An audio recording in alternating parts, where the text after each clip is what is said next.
The following is a production of Cary TV, the Town of Cary's government access channel.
And I will call to order our July 21st Cary Planning and Zoning Board meeting.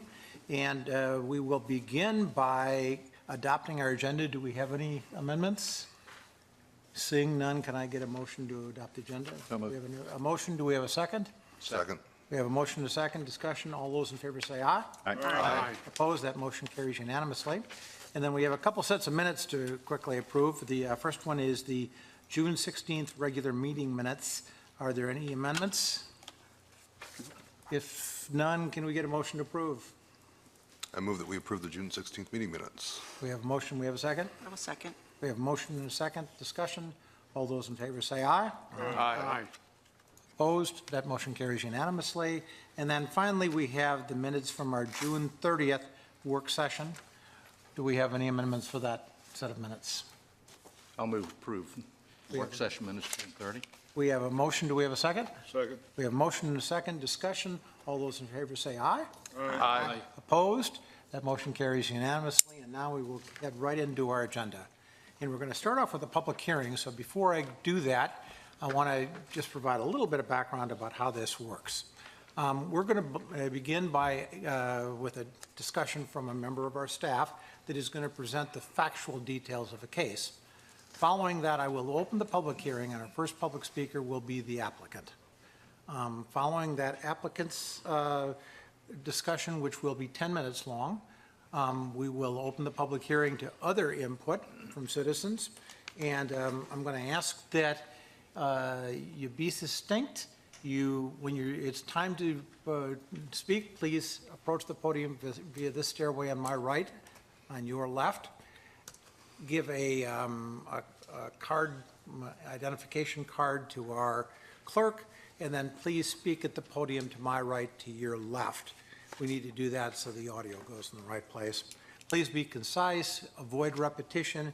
Where you've got several of people that have the same view, please designate a spokesman. And please direct your comments to the entire board. We will not respond to you. It's our chance to listen. So don't get frustrated if we don't get into an interchange. That said, we're going to begin with our first public hearing, which is 14 REZ 18, the Alston Plan Amendment. And Ms. Chandler, you've got us. Thank you. Good evening. Staff received a request from a developer and some property owners to allow single-family detached housing within the Petty Farm neighborhood in the Alston area. Staff believes this request has merit and is bringing this town-initiated rezoning case for amendments to the Alston Activity Center concept plan to you for consideration. The subject property is located in the southeast quadrant of the Alston area. It is south of NC 540 and east of NC 55 highway. Notification of this rezoning request was sent to properties shown in yellow on this map. This slide shows stream buffers and floodways within and around the subject property. Please note the stream buffers in the northern portion of the Petty Farm neighborhood. This slide shows the greenway network in the area, mostly proposed greenway network. And this slide shows the road network. NC 55 is an existing major thoroughfare. There is a proposed collector roadway bisecting the Petty Farm neighborhood, and the future McCrimmon Parkway extension is shown in the southern portion of the Petty Farm neighborhood. There is a triangle transit route along NC 55. As per the town's northwest area plan, the land use designation for the subject property is mixed use, and the 5 corresponds to note 5 on the northwest area plan, and that refers to the Alston Activity Center concept plan. The existing base zoning for the subject property is office research and development, and the property also includes the regional mixed-use overlay district. The zoning change ahead of you, or the proposed zoning change in front of you tonight, does not do anything to the base zoning. It includes amendments to the Alston Activity Center concept plan that we'll go through in just a moment. So the Alston plan was approved by council in March 2006. The term ACCP preceded the names mixed-use sketch plan and preliminary development plan. Amendments to the plan were approved in 2008 and again in 2012. So on the right of the slide, I've got listed some key terms in the Alston plan that we'll be using tonight to go through the proposed amendments.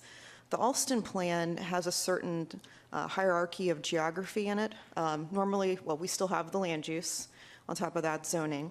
And with the Alston plan, we have a series of neighborhoods. We also have traffic analysis zones and design zones.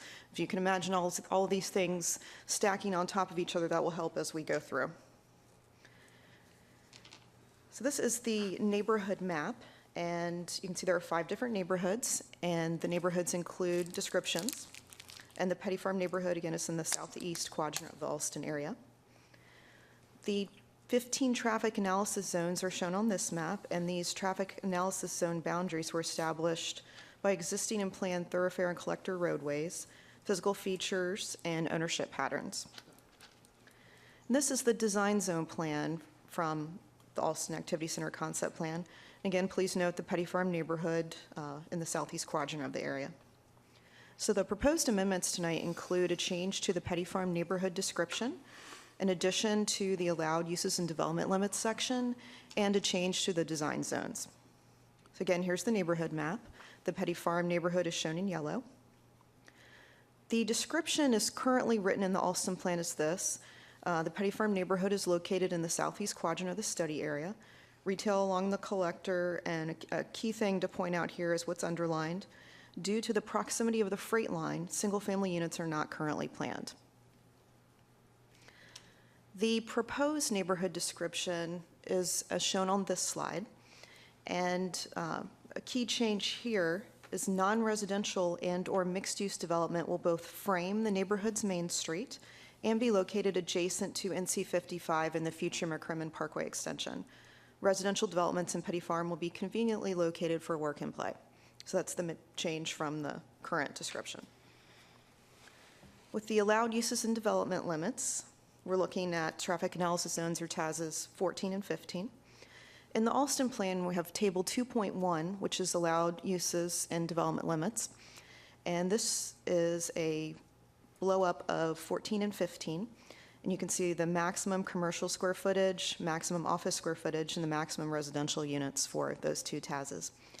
The proposed change for this table is to add single-family detached residential as an allowed residential unit type for both of those TAZs. Following that table in the Alston plan are a list of additional conditions and notes. And in your staff report, it stated that condition number 7 is proposed to be added following that table 2.1. And that proposed condition was written as, in each of TAZs 14 and 15, located within the neighborhood center design zone, at least 50% of the area will include mixed-use or non-residential development. So here's an image of the neighborhood general and neighborhood center proposed design zones with TAS 14 and TAS 15 outlined. So TAS 14 is the northern half of the Petty Farm neighborhood, and TAS 15 is the southern half. If at least 50% of each TAS were developed as non-residential, the black area shows where that 50% could be. Let's see, there are about 25 acres in TAS 14 and 50 acres in TAS 15 for the neighborhood center portion. And let's see, as for the proposed staff report, the condition is written with at least 50% of the area to include mixed use or non-residential development, and half of the 75 acres would be 37.5 acres. So if you can imagine, half of each one of these TASs could equal a minimum of 37.5 acres of non-residential or mixed-use development. As we've gotten comments from some of the property owners and developer interested in doing a residential development out here, the preference is to go to changing that condition to state at least 75% of the area in the neighborhood center design zone in TAS 15 would be mixed use or non-residential development. And the 50 acres that are in the neighborhood center portion of TAS 15, if you take 75% of that, that also equals 37.5 acres. So you achieve the same minimum with either statement, and staff is comfortable with this avenue. Probably hear more during the public hearing. With the design zone plan, again, note the southeast quadrant. Right now, the Petty Farm neighborhood is shown as having the town center design zone through the middle of the neighborhood and neighborhood center around the edges. And the town center design zone and the neighborhood center design zone allow the same uses: commercial, office, mixed use, different types of residential, everything except for single-family detached housing. The proposed amendment would change the design zone pattern to have neighborhood general in the back of the neighborhood and neighborhood center around the front along NC 55 and the future McCrimmon Parkway extension. So the neighborhood center design zone includes the same uses as the town center design zone. And the neighborhood general design zone includes townhomes and single-family detached homes only. Main Street is one of the key signature pieces found in the Alston plan. The Main Street is the kind of experience you would have if you're on a street and buildings are pulled up close to the street, sort of like South Academy Street or downtown Apex or even portions of Stone Creek Village. So something that's walkable and creates an experience for a certain amount of space. So right now in the Alston plan, the Main Street would be expected to be in the town center design zone. With the proposed change, the Main Street could stay in that same location, or it could also be located where the purple arrow is shown on this slide. So potential results of these proposed amendments. First, there's a change to the character of the Petty Farm neighborhood, adding the single-family detached housing there. Now there would be 3 different residential unit types required. In the Alston plan, residential unit types are looked at the neighborhood level.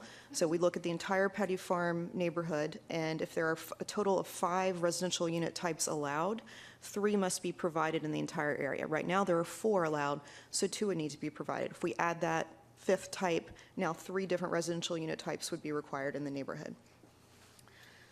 Also, with this change, the non-residential development would only be located in the neighborhood center design zone, and then there's that possible change to the Main Street location that we just looked at.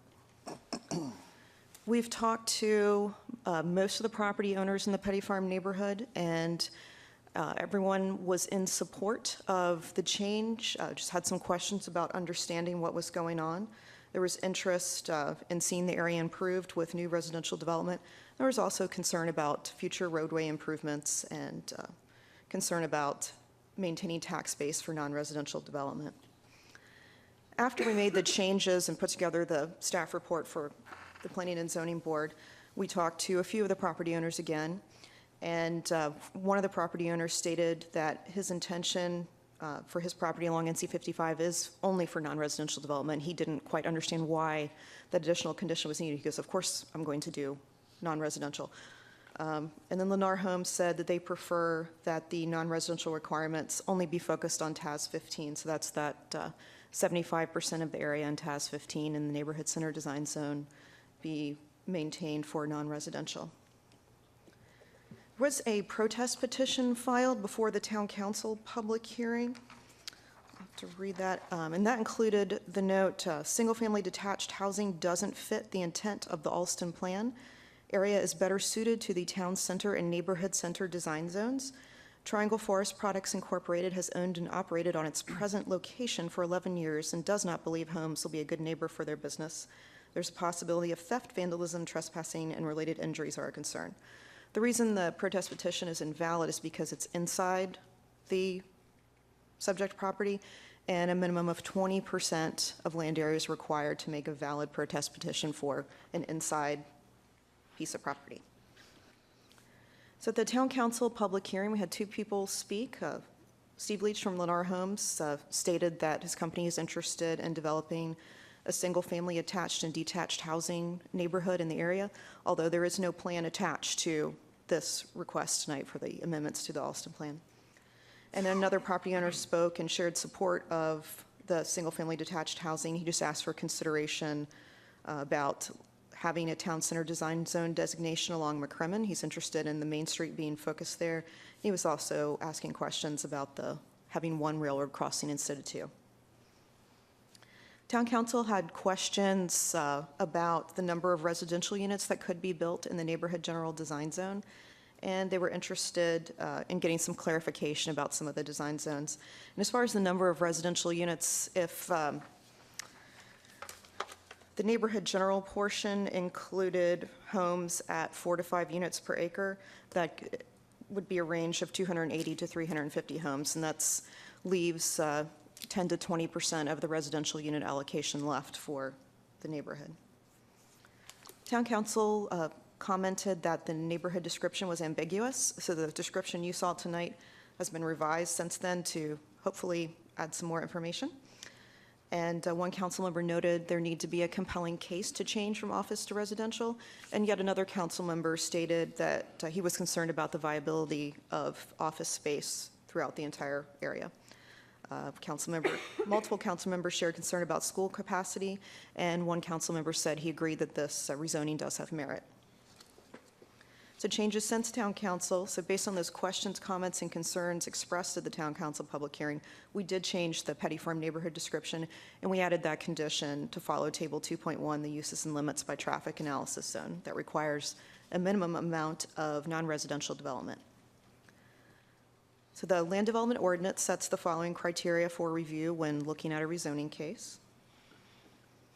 Following the public hearing tonight, the Planning and Zoning Board may make a recommendation on this request. That concludes staff's presentation, and certainly available for questions before or after the public hearing. Thank you very much. And now I will open the public hearing, and we will begin with the applicant. It's town initiated, so technically, we are the applicant. That's a good point. Are you the applicant? I'm acting as the representative. Okay, so. So we'll start the regular. Still talk, yeah, just. So while the difference here is if the applicant was speaking as an applicant, he would get 10 minutes. Right, and I think I just went 15, so hopefully I'm not in trouble. Well, but as a staff person, you get as much time as you want. We cut you a lot of slack. Thank you. But we ask our applicants to contain their comments to 10 minutes, and then we ask other public hearing speakers to contain their comments to 5 minutes. I believe this would be 5. So I believe that the sub-applicant, whatever we're going to call him, has 5 minutes to address Yes. us. Just wanted to make sure we Yes. had a clear, are we right? Good. In that case, we will invite the sub-applicant, or whatever we're going to call him, to speak to us for no more than 5 minutes.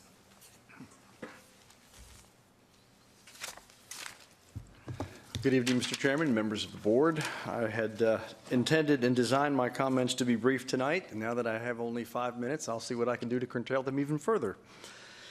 The Alston Activity Center concept plan was first conceived by the town's visionaries as an activity center concept plan with a corresponding activity center overlay zoning district, now more commonly referred to as a mixed-use overlay district.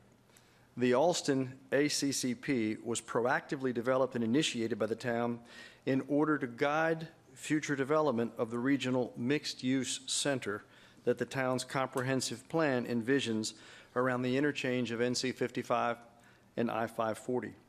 Generally, a mixed-use development is defined as any urban, suburban, or village-type development that blends a combination of residential, commercial, cultural, institutional, or industrial uses where those functions are physically and functionally integrated and that provides pedestrian connections throughout. It's quite a definition. The AACCP is a 970-acre master plan of which most of the northern acreage portions are fully developed or under development. Much of the southern acreage is yet to be developed. Within the Petty Farm neighborhood, there are two sectors, TAZ 14 and 15, which include a range of uses that include a maximum of 110,000 square feet of commercial use, 750,000 square feet of office use, and a maximum of 775 residential units. The staff's proposed amendment would allow the development of single-family detached and attached homes in the easternmost portion of the Petty Farm neighborhood, preserving the more visible NC Highway 55 frontage along the southern portions of the Traffic Analysis Zone 15 and future McCrimmon Parkway extension for office, commercial, and institutional uses. With the language modification to the amendment that Ms. Chandler explained a few moments ago, the remaining classifications along NC 55 and the future McCrimmon Parkway extension in TAZ 15 will now be specifically encouraging office, commercial, and institutional uses. Lennar's vision for its development of the more northern portions of the Petty Farm neighborhood feature its highly praised, award-winning, and traditional neighborhood homes, very closely resembling those that most of you have seen in our Inside Wade community. Generally, this amendment represents broader uses and a reduction in density. Well, jumped ahead.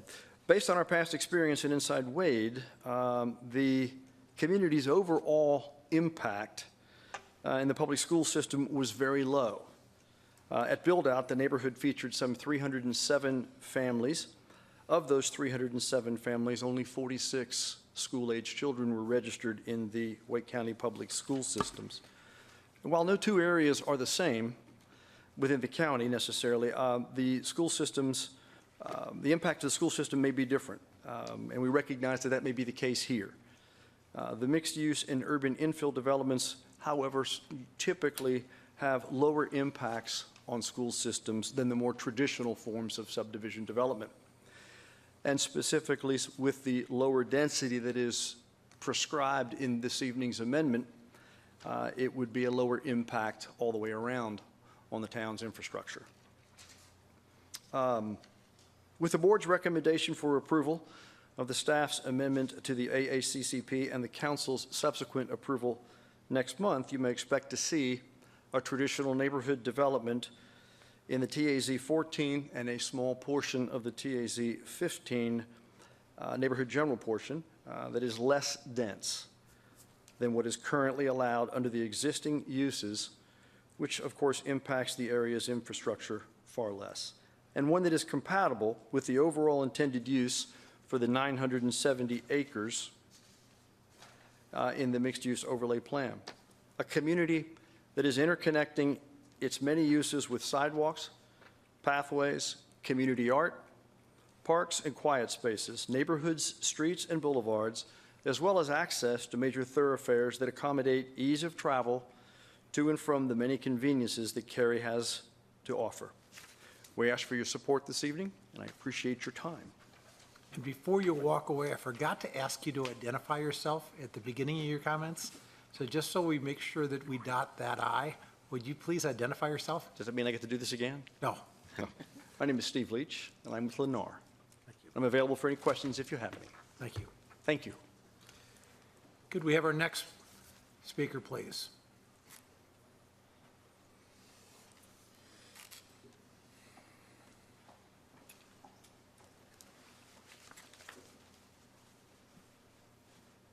Good evening. I wasn't planning on speaking, but it's been sitting here and I thought I'd say a few words.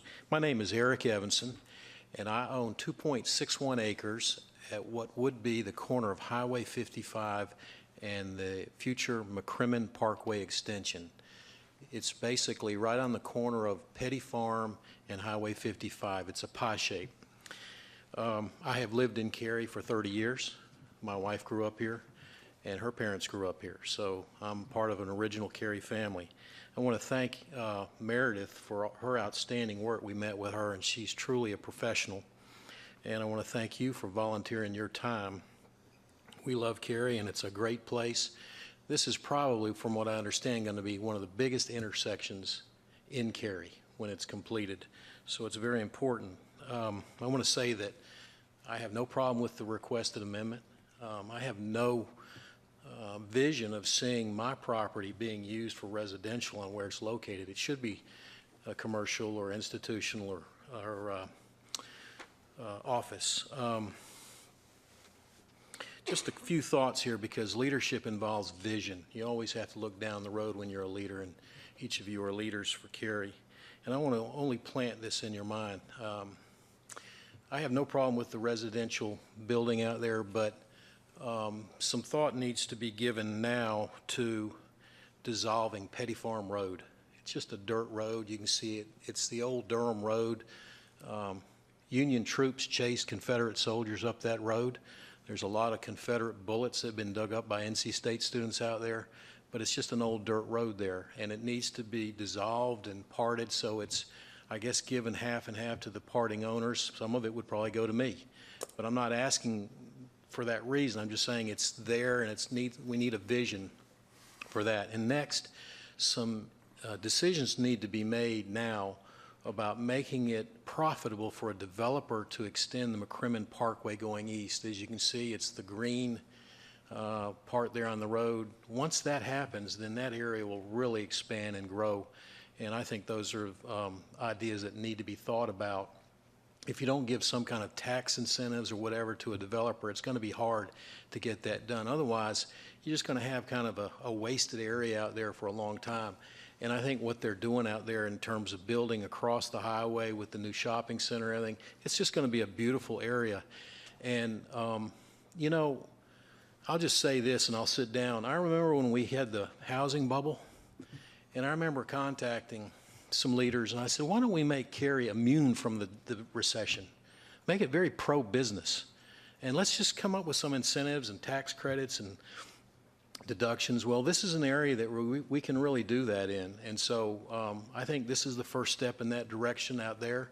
And anyway, I'm pro-Cary, and I have no plans of developing that property right now, but if a developer came up and said he wanted to do it, I might consider selling the property. So these are just ideas from a lay person. I don't do this for a living.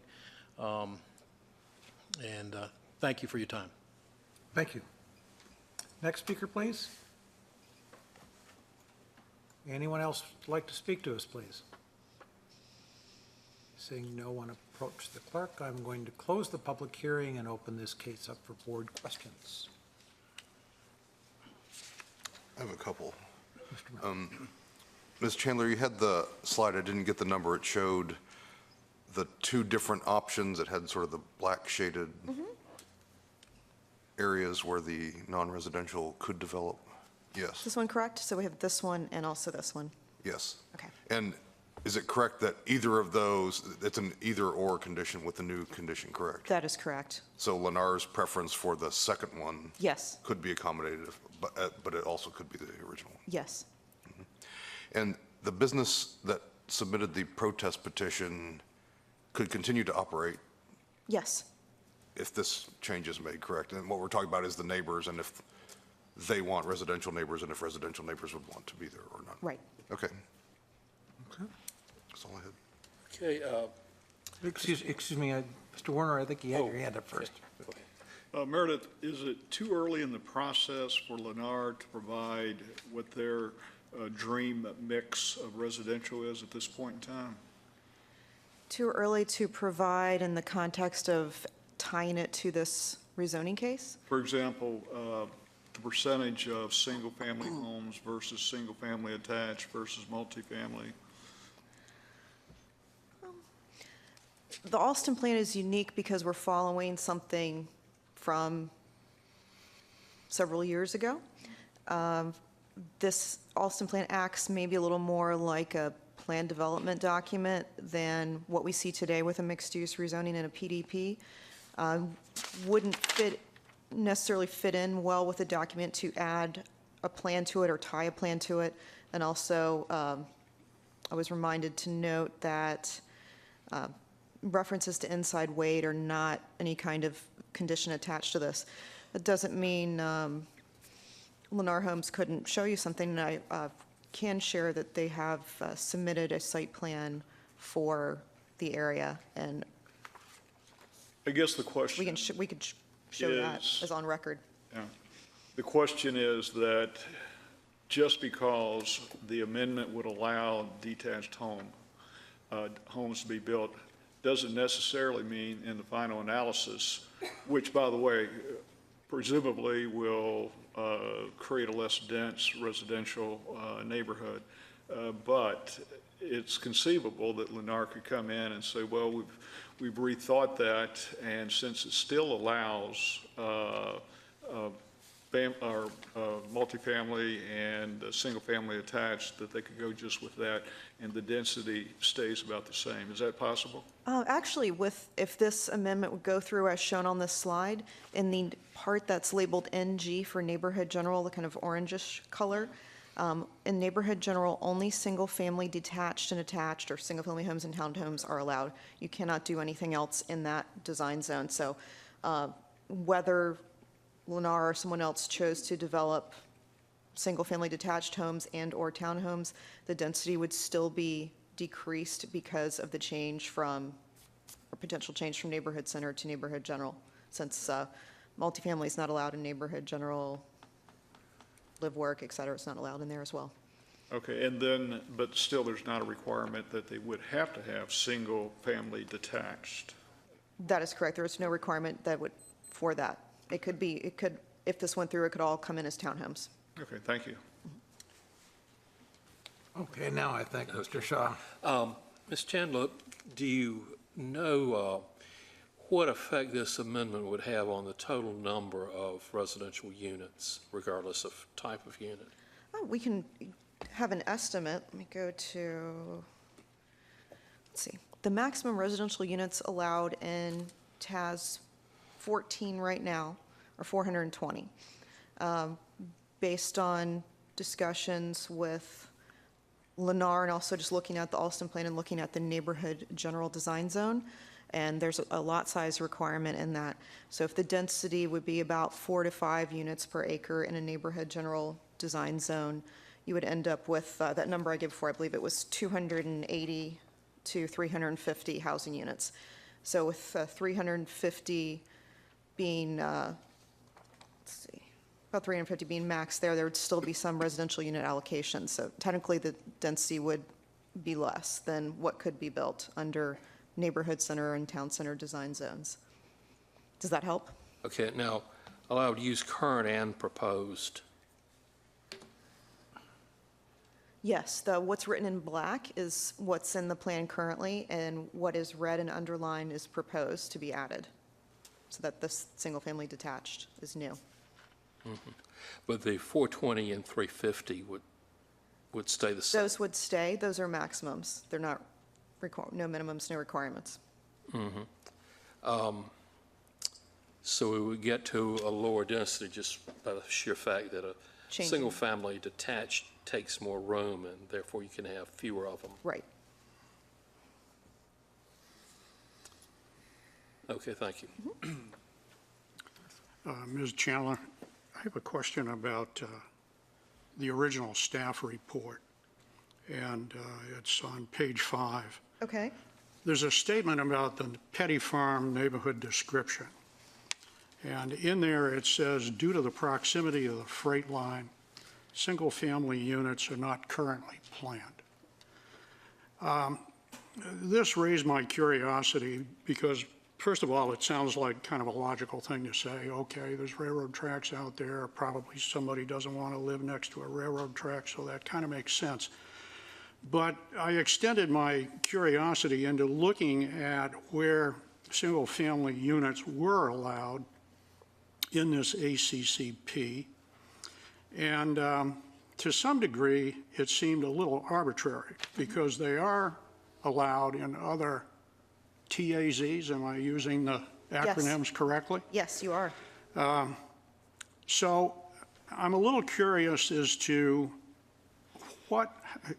how did we get to not allowing single-family detached housing for these two, 14 and 15?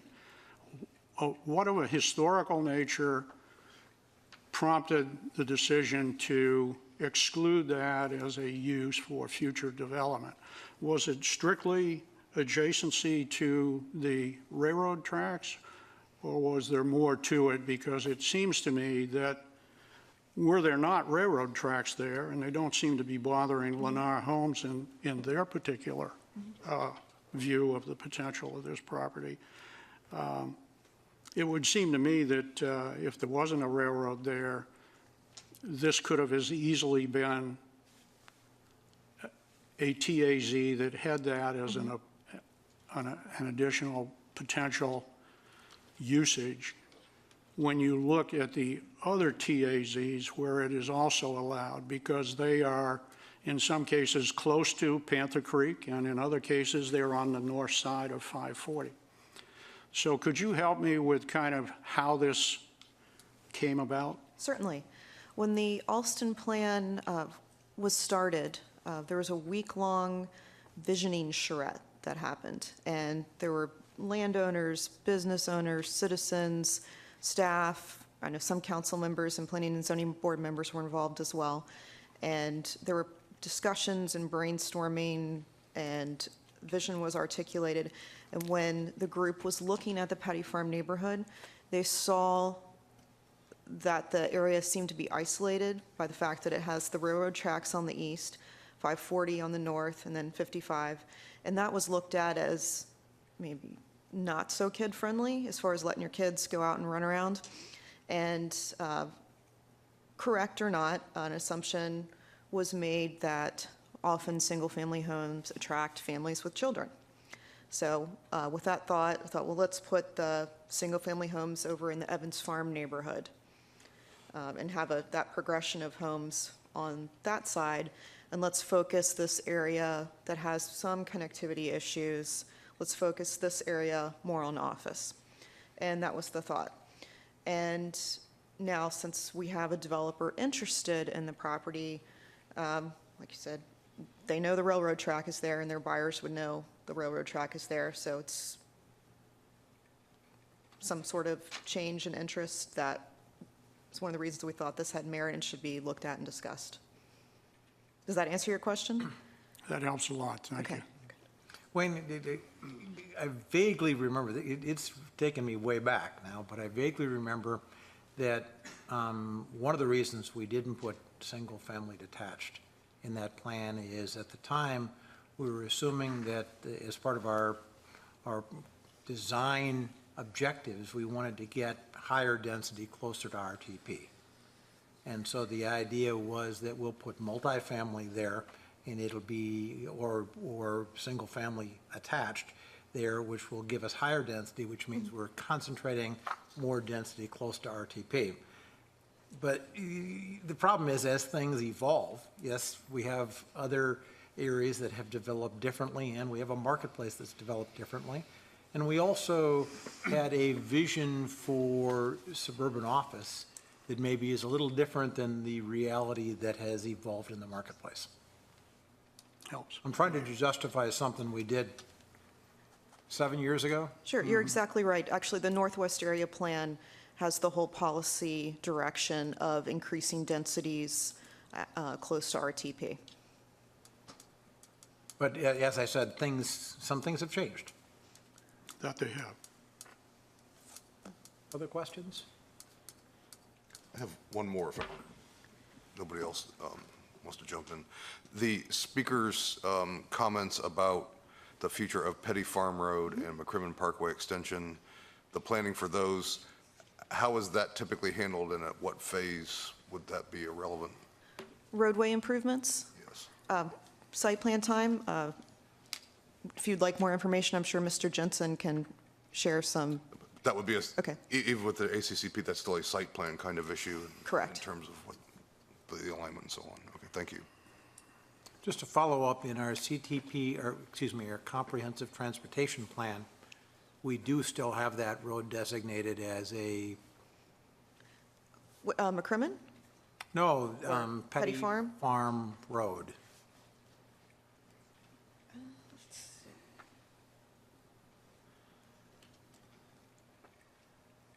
It's not showing up as a collector or thoroughfare on this. This slide shows the existing and proposed thoroughfares and collectors. But it is assumed in the CTP that it's a right-of-way of some sort, right? Yes. So I'm trying to understand from the speaker's perspective why he was suggesting we don't need the Petty Farm Road, and I expect what he was really getting at is that we don't need that right-of-way dedication for what is currently a dirt road Sure. and not likely to develop as a, Right. I mean, likely it wouldn't stay as we move into the future and properties assemble and get developed, redeveloped. That circulation route likely could be made better. Let me say, I've driven down that road a couple of times just to look at it, and it appears to be pretty much a useless road. It's a dirt road, and probably I was the only car that had driven down it other than the people who need to use it to get access. So it's sort of like being in somebody's driveway. Okay. Well, if the houses on it go away, then the need for that road goes away. John, you weren't the only person that drove down it. You didn't leave any marks then? No. I have a question. Please, go on.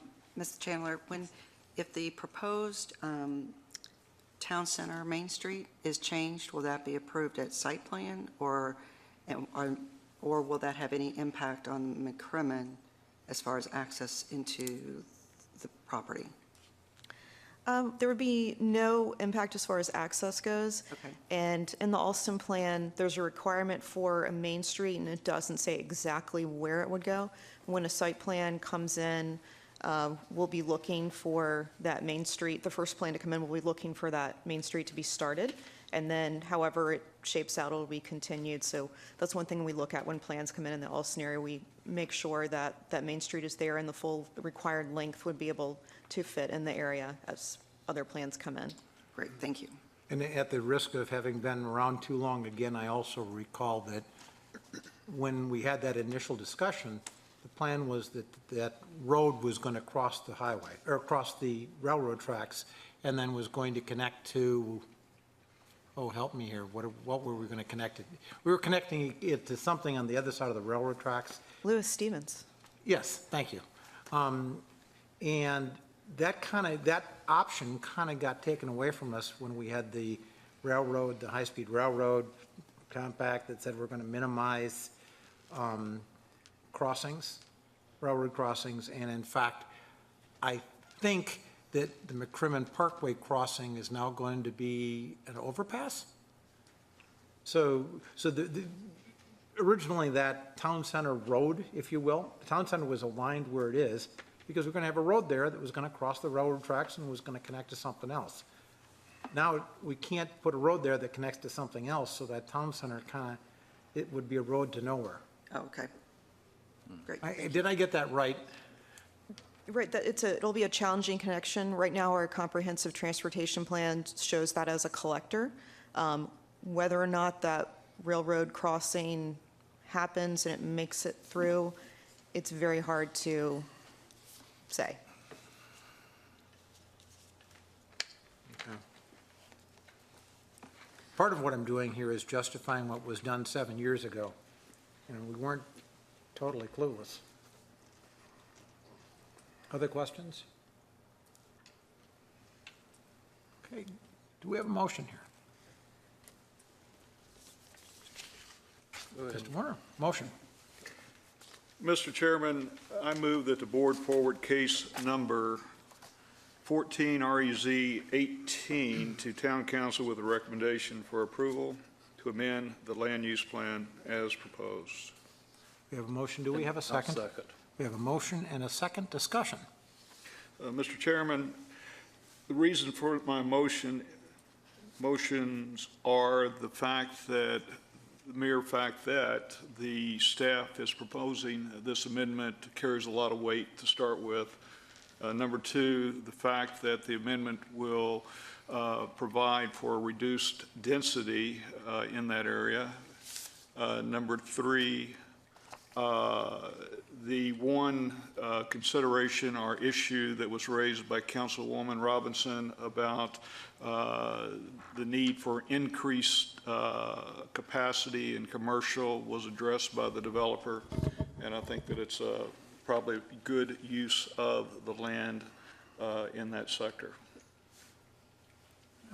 Other comments? Yes, Mr. Chairman, the reason I seconded this and support this, I like the lower density. I think that will have a reduced impact on traffic. We don't know exactly, I think, really what the density change will be, but it will be less. It'll have less of an impact on the school system, less of an impact on traffic, and is more in keeping with most of Cary. One thing I would like to say is about the fact that there will be single-family homes close to a railroad track. In addition to my home here, I've lived in outside of Rochester, New York, in a suburb of Rochester, since 1975 or 76 in that particular location. It is a neighborhood, a subdivision on a cul-de-sac. All of us back up to a railroad track, all on my side of the street, closer than we are to the track out there. And the traffic on this railroad track, it's the major track in the northern part of the country, is far greater than anything around here. And yet it doesn't bother us. This is a neighborhood that has repeatedly had young children running around, single family. So I don't buy the argument that you need apartments or higher density or something like that when you're close to a railroad track. I've lived in apartments close to railroad tracks.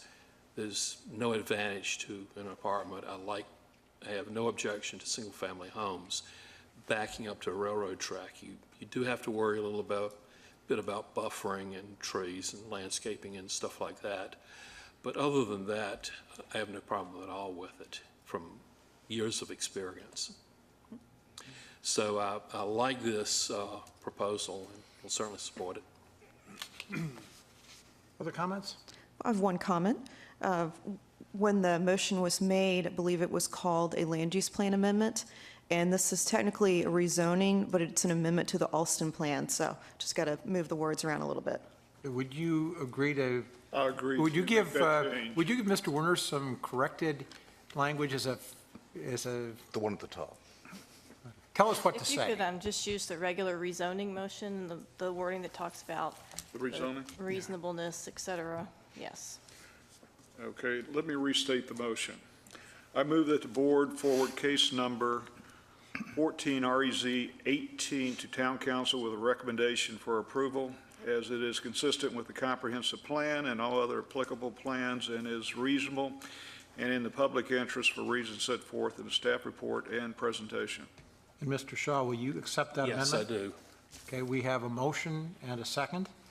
Do we have any other discussion? Just a quick comment. I like the fact that here we have residential already in here, and we're just expanding the type of residential. You know, we see these cases where often it's an office commercial that wants to go residential or vice versa, so it's an entirely new use within an area. This is just, the residential is already there. We're just expanding. If the market wants it, you can have single-family detached.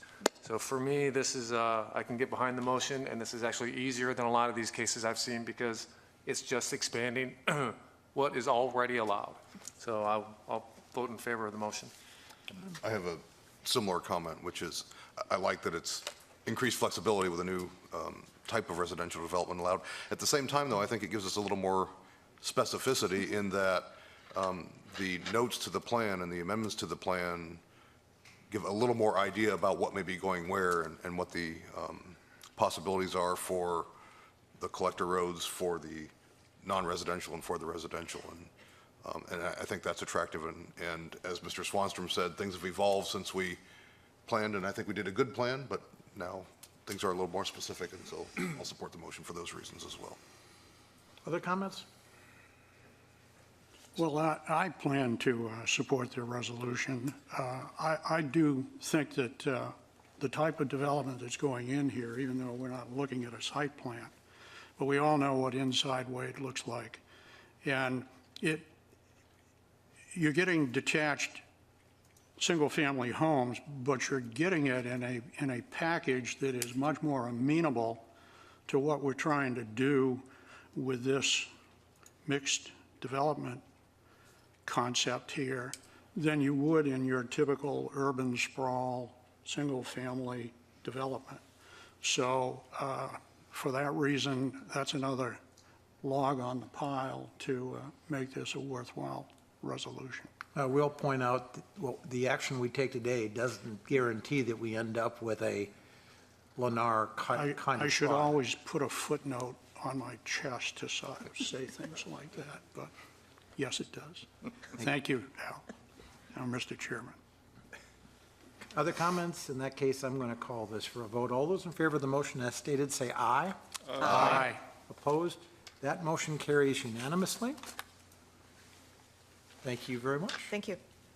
And we're going to move on to our next case, which is a case without a public hearing, and this is our LDO Round 28. Ms. Behrman? Good evening. These are the proposed Round 28 Land Development Ordinance Amendments. There are 8 topics that were presented at the Town Council public hearing on May 22nd. Each of those topics are listed here. You'll note item G, connectivity, is stricken. That item has been pulled and will be brought forward at a later date with more discussion.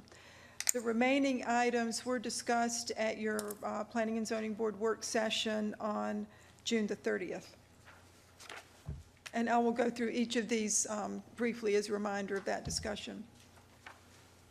The first item would establish food trucks as a new accessory use. The regulations that are proposed are based on a review of regulations from many other jurisdictions. There was quite a bit of research done with these, and also prior direction from the council at different council meetings, a lot of discussion over an extended period of time to bring this new use into Cary.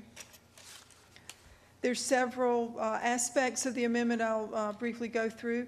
In terms of the location, food trucks would be prohibited on public streets or any public property except as part of a town-sponsored event. They would be allowed on developed private property in non-residential zoning districts, and also in some cases could be allowed on residentially zoned property if it was HOA common space for activities that would not be associated with some temporary type of use that would otherwise qualify for a temporary use permit. Also, in response to some comments raised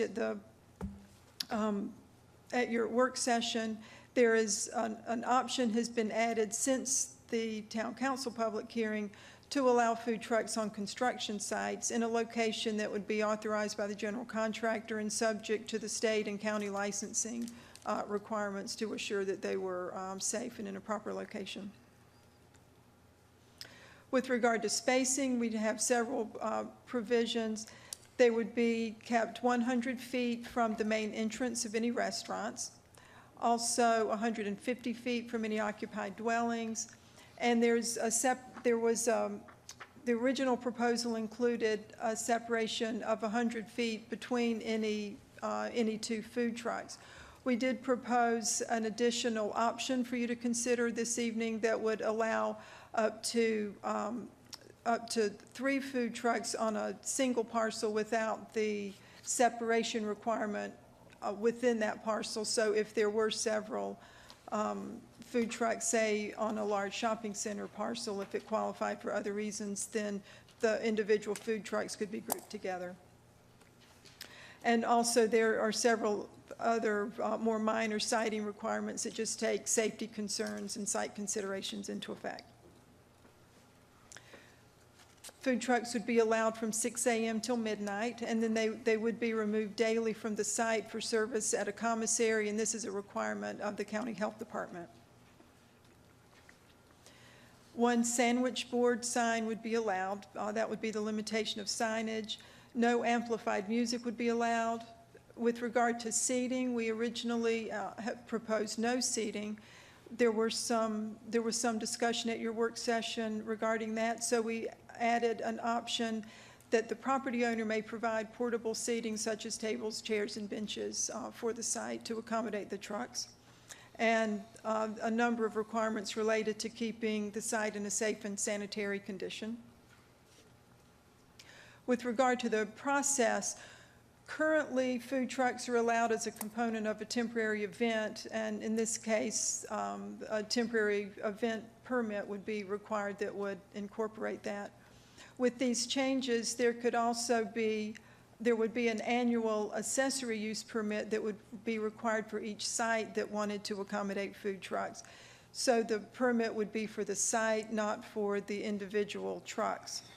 One exception to this, for the construction sites, we're not proposing the requirement for the accessory use permit. And then in terms of the fee, we would propose that the fee be consistent with the temporary use permit fee, which is $50.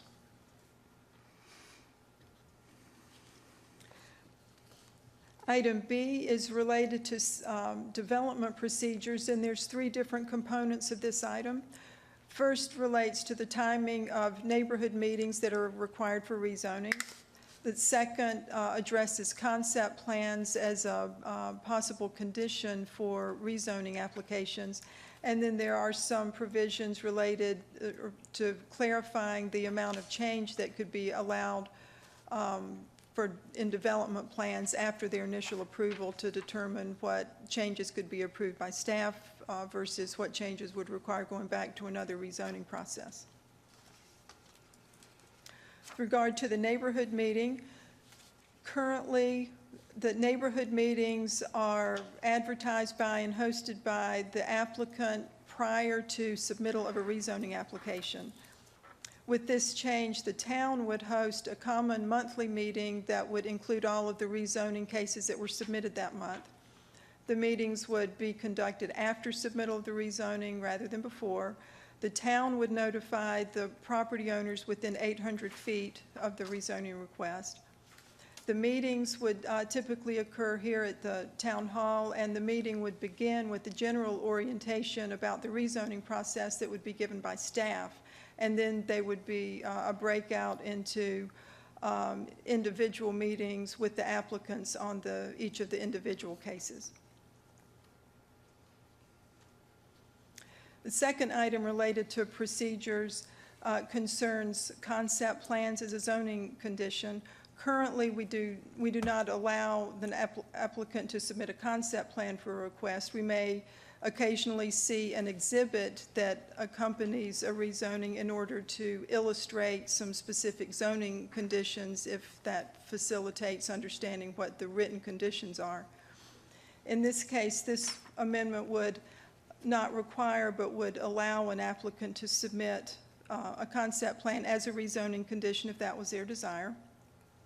The concept plan would show the overall site layout to include the proposed land use types, buildable areas, setbacks and buffers, specific open space or other undevelopable areas that are being committed to, and also numerical information including the number of lots or units, non-residential square footage, or other specific numerical standards or ranges of standards that are proposed.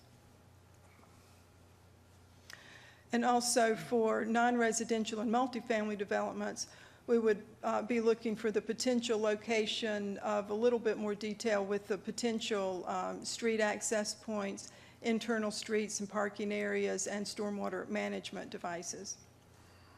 But I would point out, in those cases, these are potential locations, recognizing that as site plans and subdivision plans, other development plans are brought in for review, they do have to meet all the specific requirements of the LDO, so there could be some modification there.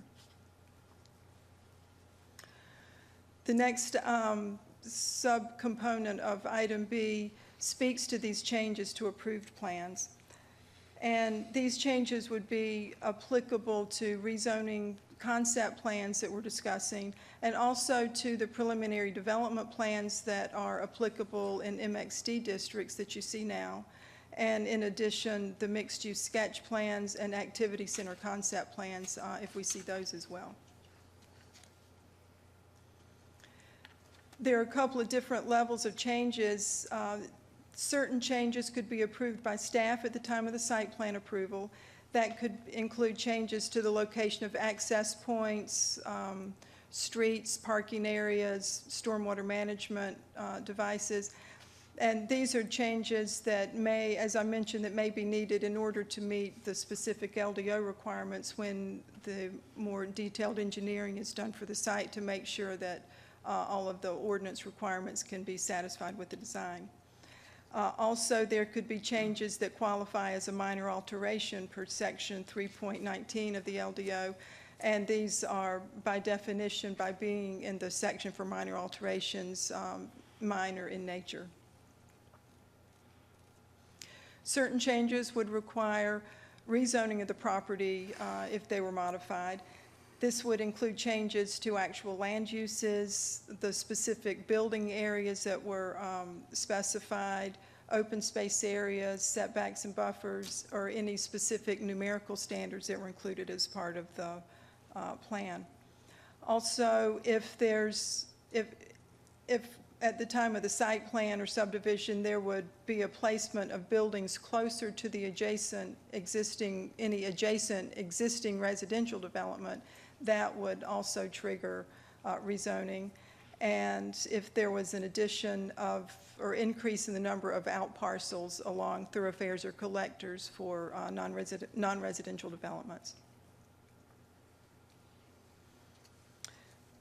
Item C relates to slab-on-grade construction.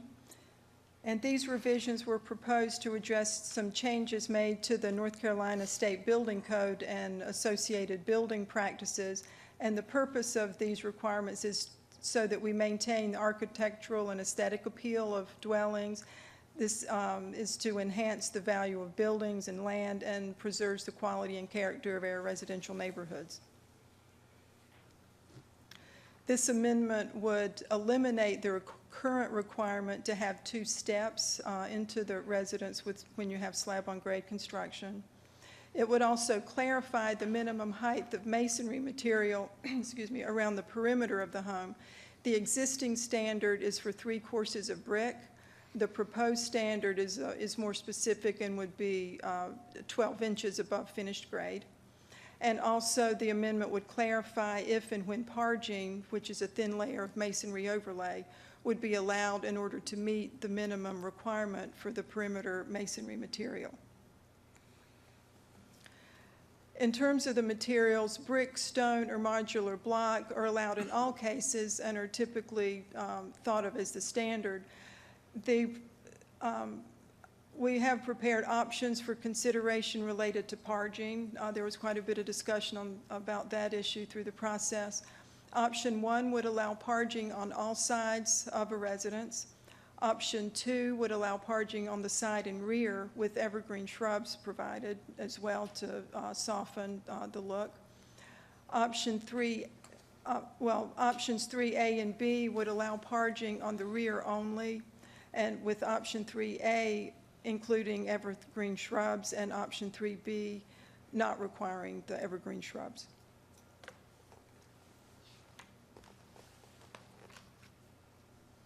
Item D relates to temporary uses and events. There are 2 items under this category. D1 is a new term entitled intermittent institutional uses, And these are uses such as religious assembly that could occupy other facilities such as schools 1 day per week where they didn't have a permanent facility of their own. In those cases, signs would be allowed, temporary signs would be allowed on the property on the day of the use so that people would know how to get into the property and be aware that that use was occurring that day. In terms of the size, the signage would be the same as for other temporary uses, which is 16 square feet and 42-inch maximum height for the sign. The second item under this category relates to the temporary signs for institutional uses in general. In this case, a temporary use permit would no longer be required for certain institutional activities that occur frequently, and the temporary signage for activities could be allowed a cumulative total of 30 days per calendar year to just provide more flexibility for advertising for various programs and events that occur as a general activity that occurs with some types of institutional uses.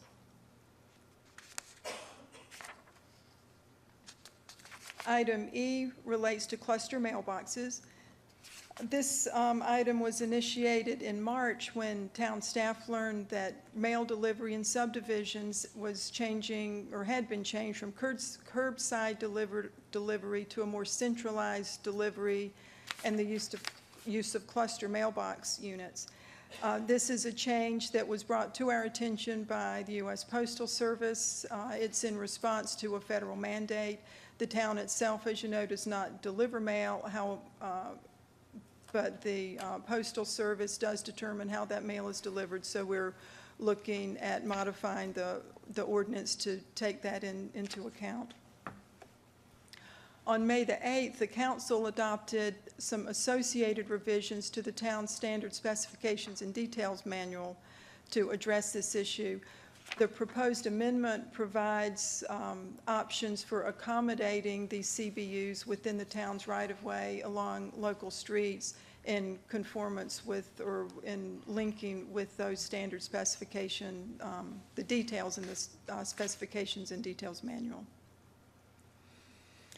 The amendment would add CBUs as a permitted accessory use. It would reference the new detail from the town's manual, provides for parking requirements, and also includes a requirement to provide appropriate landscaping. Item F includes several changes to some what's categorized as some miscellaneous development standards. The first of these is a change to some dimensional requirements in a couple of zoning districts. In the TR district, we propose to reduce the combined front and rear setback from 40 feet to 35 feet. And in the MDR, the medium density residential sub-district of the town center, the minimum lot width would be reduced from 50 feet to 40 feet, and the combined side setbacks would be reduced from 16 feet to 6 feet to provide more flexibility with the types of housing that's built at those densities.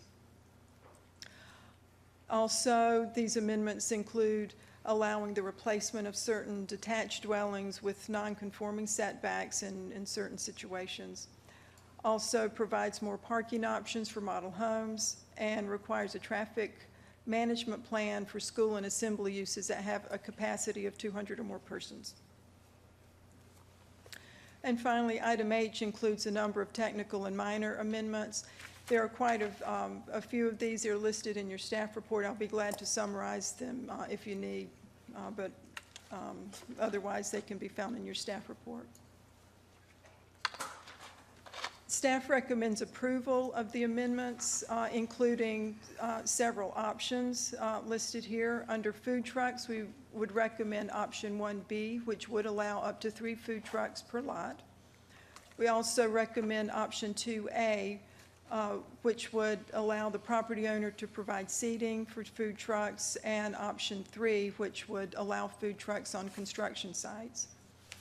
Also, under item C, we recommend option 1, which would prohibit parking on all sides of the residential buildings. And that concludes staff's report. I'm here, and other staff is here as well for questions. Thank you. Okay, so we have a lot to go through. Why don't we take them one at a time in order? Do we have any questions about the food truck discussion? How do we handle the options? Do we want to speak to? Well, when we get to a motion, I'm going to ask you to specify which of the options you're going to spec, and maybe you'll help us when we get to that point to make certain that we word the option correctly. I have a thought on how we might be able to handle that when we get to a motion. Excellent. I'd be happy to. Okay, Mark, you had a question? Yes, I have one question on the food truck permitting and I apologize if this was something that was discussed in the work session where I was not there.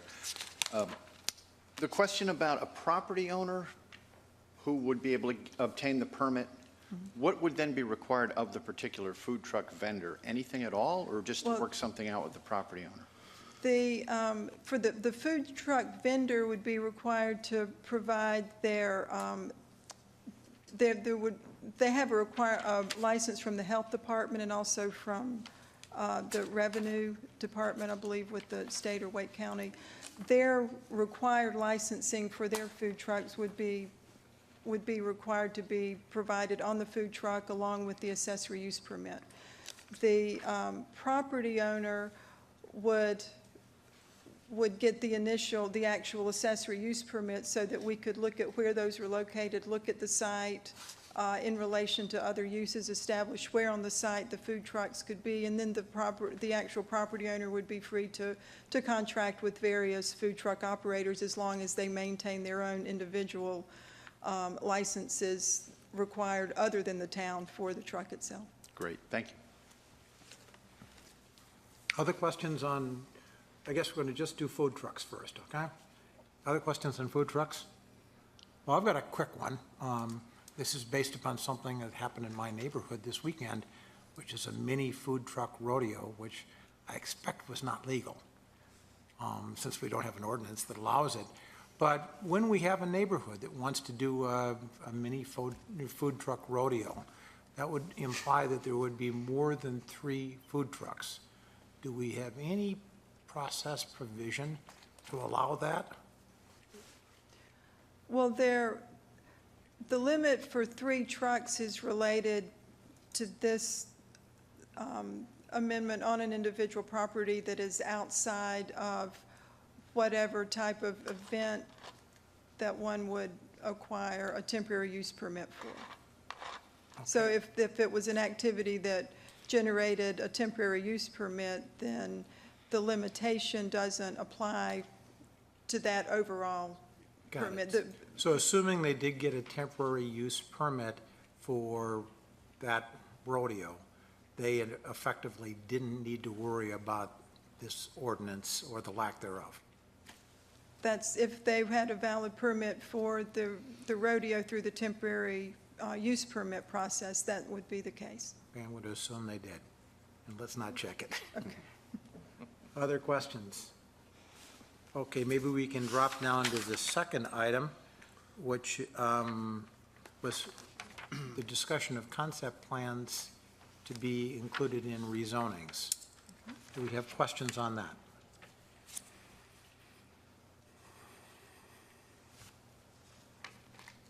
I have one. On the concept plan, would the central delivery mailboxes be included in that? And would the folks that are there for the public hearing have input as to where they wanted the mailboxes to be located? The mailboxes, the mailbox issue was dealt with at the time of the site plan, the development plan.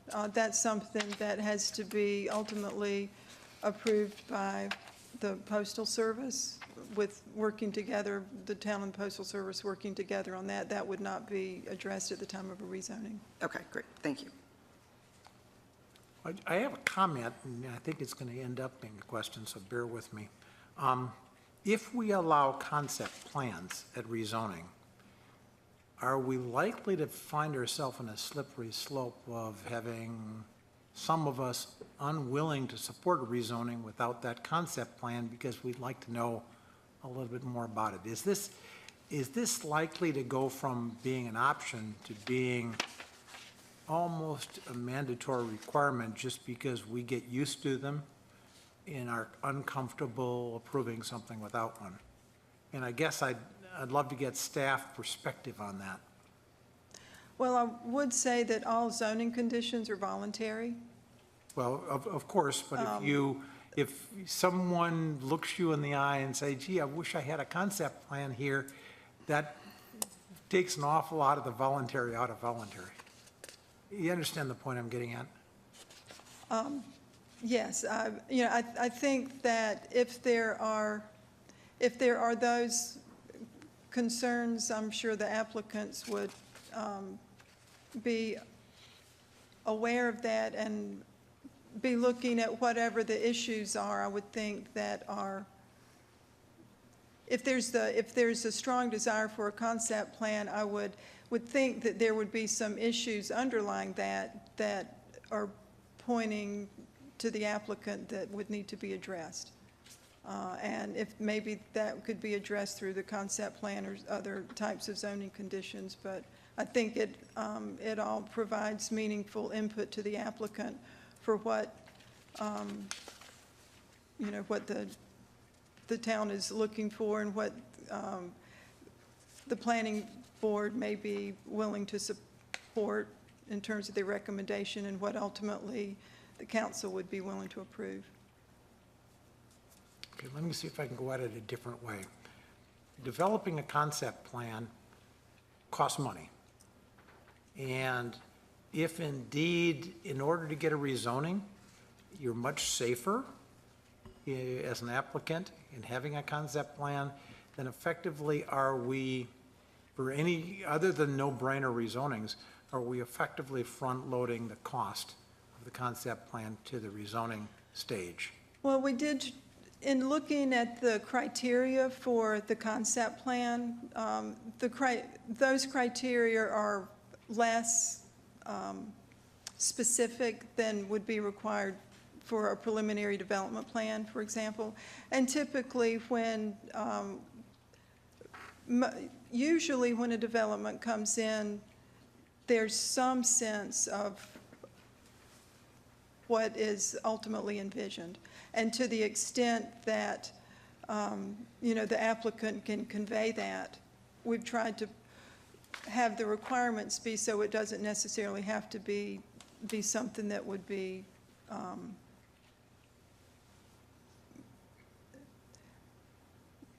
that much beyond what the applicant would already know coming into the process. And in fact, we've had many cases where applicants have wanted to show us more than we were willing to accept for this very reason. So I think it would go both ways. Okay. Other questions on, I guess, this is item B, right? Item C is the slab on grade discussion. Do we have questions on that? Actually, I'd like to just follow up a little something on item B, if I may. Oh, please, I'm sorry. I think it's a very interesting door you've just opened on that. And that is, sometimes too much information can be a bad thing as well. And I can envision a case where perhaps someone submits a concept plan that may push some reviewer in the opposite direction, go, well, this isn't what I had in mind at all. So then I could see possibly several well, wait a minute, I have another concept plan, try this one. And we could create a monster. And optional tends to sometimes, as the chairman suggests, imply not optional. So I'm just wondering, in your practical experience, does that sort of thing occur, or is there a potential for that to occur, that we would get many different permutations of a concept to begin with that might have been better off just articulated verbally? That's possible. I know we have had a couple of instances with preliminary development plans where there literally have been two different ways that something could be approached. I think we have had a couple of preliminary development plans approved with two options. It takes a little bit more time to review, a little bit more work on the applicant's part, certainly to present that, but there have been cases, no more than two I'm ever aware of, where if both options were acceptable, you know, that it could be either or, but that's, I mean, that, I don't know that nothing is really set up in the ordinance as it is for that to occur, but as we go through and would implement this and, you know, see those issues, I could see that there could be instances that come up where we, you know, could provide some flexibility. I think the key point with this, if a rezoning is approved, to try to have as much information as we can to establish the limits of what someone may do, the way in which a property may be developed, and be able to have some sense of the impacts of those limits and how that would be supported by the council and the neighborhood and the planning and zoning board to feel comfortable making a decision to allow that range of activity to occur. Thanks. Would a concept plan require road connectivity information? That's one of the benefits of doing a concept plan that we did, where we could look at that and look at some of those connectivity issues with the concept plan. I think there may be, to fully go that route, I think there may also be some other changes that come up with a future amendments related to connectivity to marry those 2 points together fully. But I think that is a direction that can go to provide some options for having something more nailed down at the rezoning stage related to connectivity. But there will still be some limitations to that until the connectivity standards themselves are modified as well to bring that together. Well, I think you understand my concern. I'm confident that we will get some different insight in hand about how we're going to handle connectivity, but until we do that, if we lock a connectivity plan into a rezoning and then someone wants to not provide that connectivity because nobody wants it, are we locked because at the rezoning we had to lock it in the concept plan? Well, the concept plan could not go any farther than the ordinance allows. There can't, so if... You understand my point then? If it can't violate the ordinance, then you got to put the connectivity in the concept plan as a condition of the rezoning, in which case we have a rezoning that has a condition that maybe we don't want. The concept plans, again, are voluntary, and all the pieces of it are voluntary. So they do not have to address road connectivity at all in the concept plan that they bring to you. Okay. Those are all optional things that they can address in the concept plan. Thank you. That helps a lot. Let me ask, how binding is the concept plan? Is it like a condition on the rezoning? Yes, it is. It would be a condition on the rezoning, which is why it wouldn't be any more detailed than the applicant would be willing to commit to at the time of the rezoning, because it would be binding as a condition with the flexibilities, you know, with some flexibility list available, particularly as needed to make sure that all the requirements of the ordinance can be met. Because so often developers applicants share with us drawings of the neighborhood and the layout and things like that, trying to influence us with how great this project's can be, but we have to understand that they have absolutely no, they're not binding and could easily be thrown away immediately and change his mind. Right. whereas the concept plan would at least nail it down. If he shows it to us, he has to mean it. And this would provide an opportunity where the applicant chose to provide a concept plan to the extent that it's consistent with everything in the ordinance. There would be an avenue where that could be submitted as a commitment rather than, just an option that's presented as part of the process. Mm-hmm.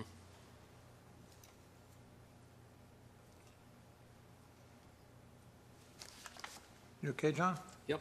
Okay.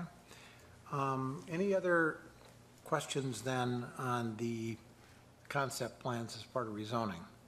I just want to make a clarification here. Is this only for conditional use? Yes. So it's somewhat limited. Thank you. That's a good clarification, thank you. Any other questions on this?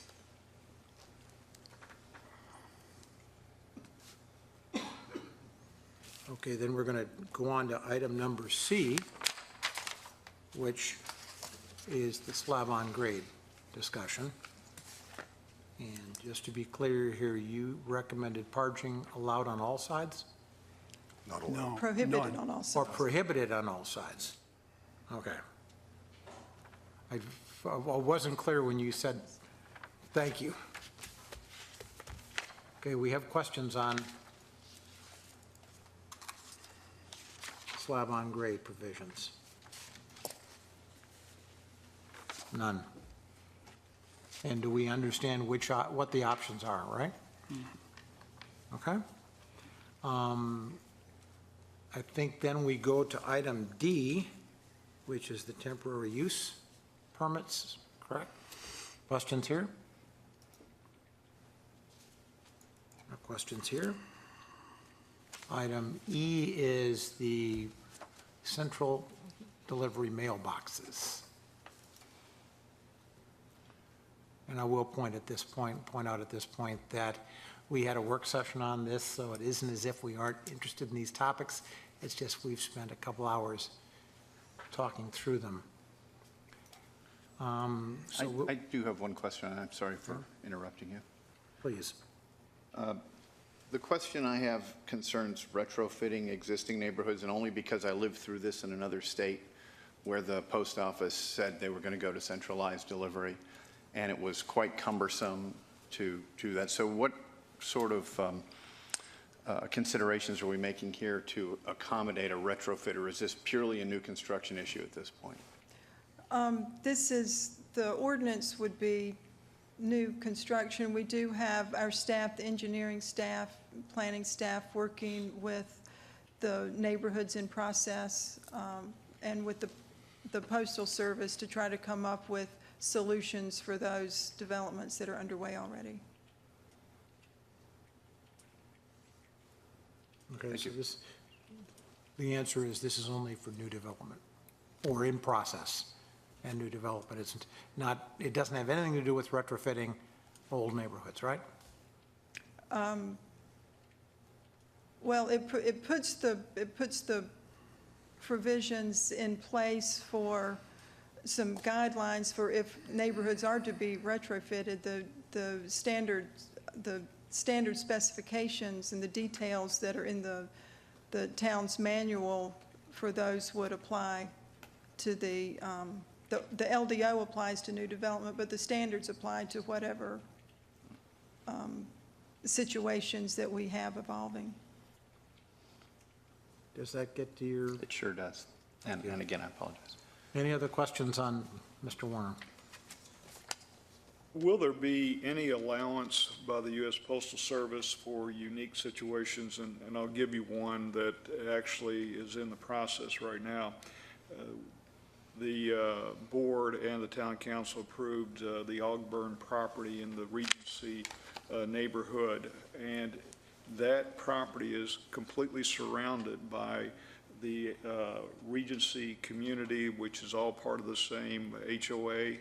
And aesthetically, you're going to have every home, 600 and something homes, with mailboxes, and the donut hole in the middle that's going to be potentially be part of the HOA will have these community boxes.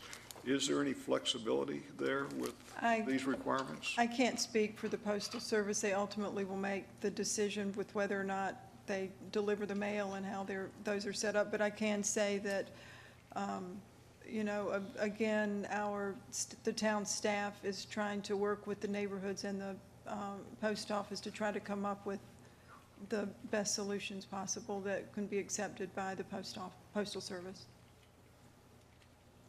Thank you. Any other questions on the central mailboxes? Well, just, again, a clarification.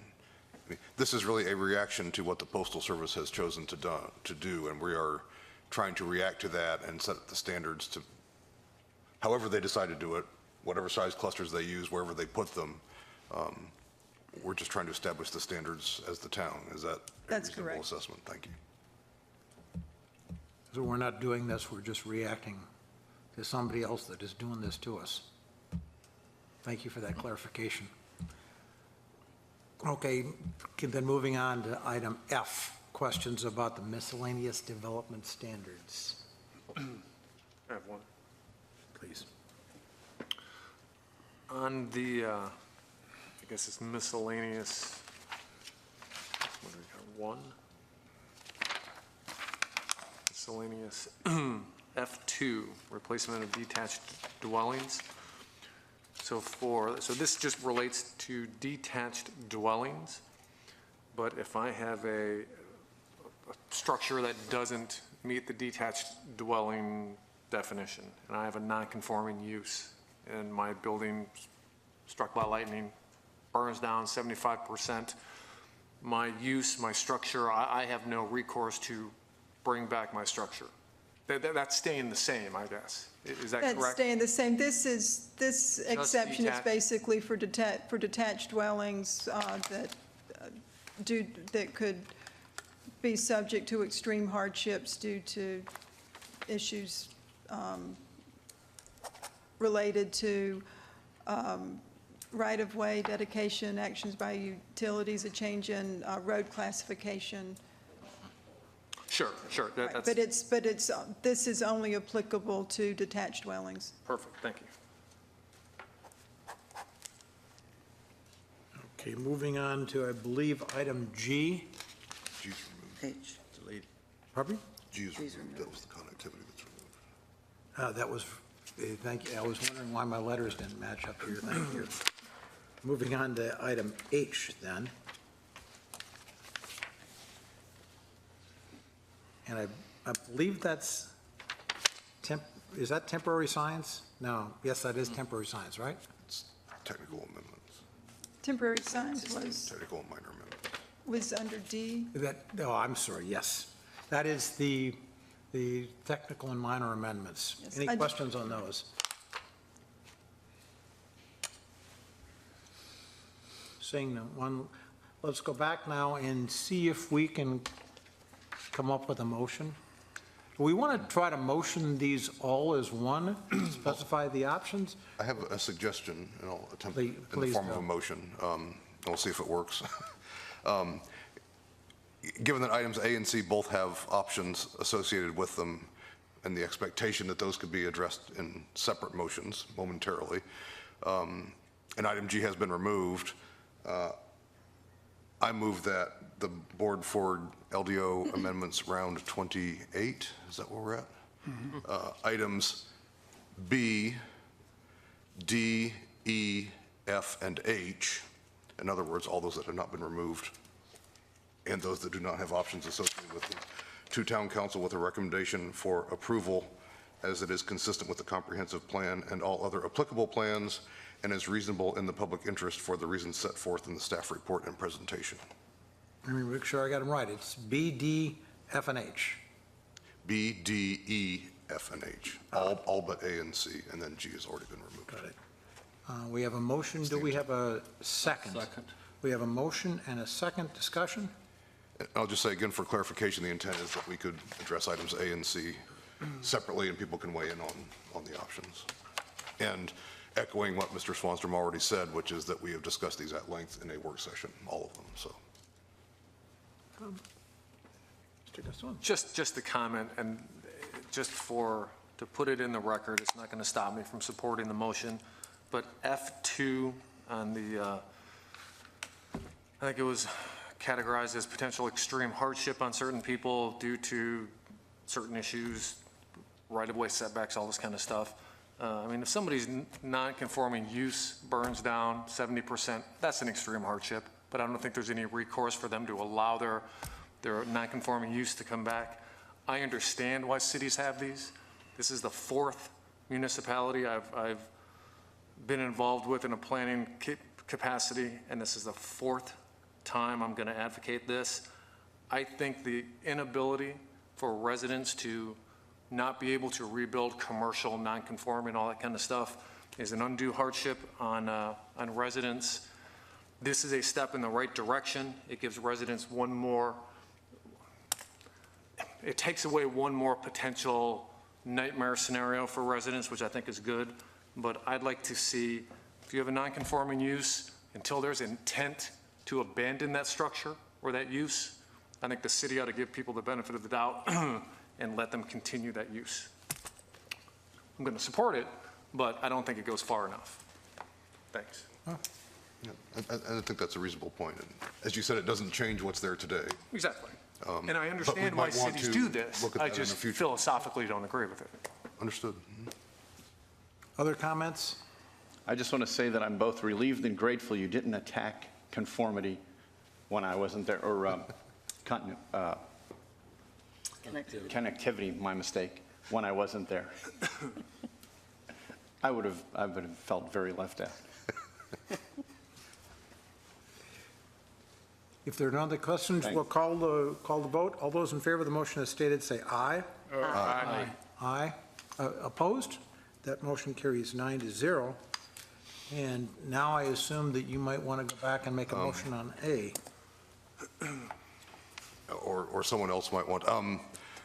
I will make a motion on LDO Amendment Round 28, Item A, food trucks, that we forward to Town Council with a recommendation for approval with the staff recommended options, namely 1B, allow up to 3 food trucks per lot. Option 2A, property owner may provide seating, and option 3, allow food trucks on construction sites. As it is consistent with the comprehensive plan and all other applicable plans and is reasonable and in the public interest for the reasons set forth in the staff report and presentation. So just to be very clear here, you recommended all of the staff recommendations? Yes. Got it. Thank you. Second. We have a motion and a second discussion. I'll just say at our work session, I think all of these options came up from various P&Z members, and was pleased to see the staff have the options and recommend some that I think were consistent pretty much with our discussion, or at least a consensus Other comments? discussion. I echo that. Thank you very much. In that case, I'm going to call the vote. All those in favor of the motion as stated, say aye. Aye. Opposed? That motion carries unanimously. And that leaves us with one last motion. One last motion. I didn't want to make it E-motion. I'm sorry. I don't know if anybody else wants to make a motion on C or not.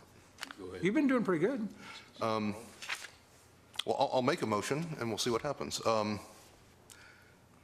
I would move that the board forward LDO Amendment Round 28, Item C, slab on grade construction, to Town Council with a recommendation for approval with the option that parging be allowed on the rear only, which is not what the staff has recommended, only on the rear with shrubs.